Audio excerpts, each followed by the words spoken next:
Hello, howdy, and welcome to another Grow Lapse video all about the Roma tomatoes. I'm Catherine, the Aerogarden Homesteader. This was my first try at growing a larger tomato in the Aerogarden. I didn't have any troubles with the heirloom cherry tomato that comes in the seed kits, so I assumed that this determinate variety of Romas wouldn't be a problem either. And boy, I couldn't have been more wrong. The tomatoes grew well initially, and I started another batch of tomatoes to fill another bounty. I planned 2 tomato plants per bounty because I felt that was more than enough. The first bounty began having problems around week 6. The leaves were curling and it was just looking really sad, especially compared to the other bounty which looked great. So I made a decision to cut off a healthy looking sucker and remove the whole plant except for the sucker, which I stuck back in the now empty basket. I have cloned tomato suckers in the past with little issue. I cut off the side shoot, stick it in water, and let it put out roots. This was no different, and although it set the plant back growth-wise, it otherwise flourished with no more of whatever the old issue had been. Now the tomato was growing just fine, maybe a little too fine, as it took over the bounty and all of the trellising I had added. I was carefully bending branches and shoots over and back into the trellis in an effort to keep the tomato contained to its small amount of space.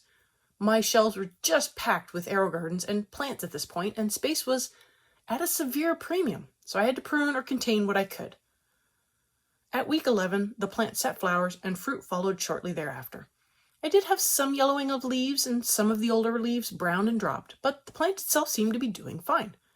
It was at this point that I should have increased the amount of food. I look back on this and now I see that this plant could have used more nutrients. I did get fruit set, but the plant didn't set any more fruit and dropped all the flowers as they began forming. As for the tomatoes, I didn't get much of a chance to enjoy them as most of them went into making salsa. This was actually the plan for them, so I wasn't heartbroken. On cutting into them, I did find that many of them were very dry inside. I think it was around week 16 that I began to give the plants more food, and they began looking healthier and pushing out a whole bunch of new growth and eventually pushing out new flowers.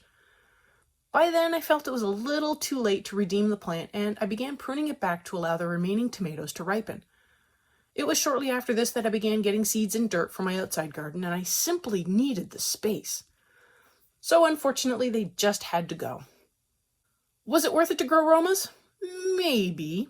I think it was worth it to have fresh salsa over the winter, but I'm not sure it was worth the hassle in a bounty. Now that I have a farm, I might give it a go in a bigger unit and see if I have better and healthier growth. I do wonder if there are any cherry tomato varieties that are like a Roma that might work better.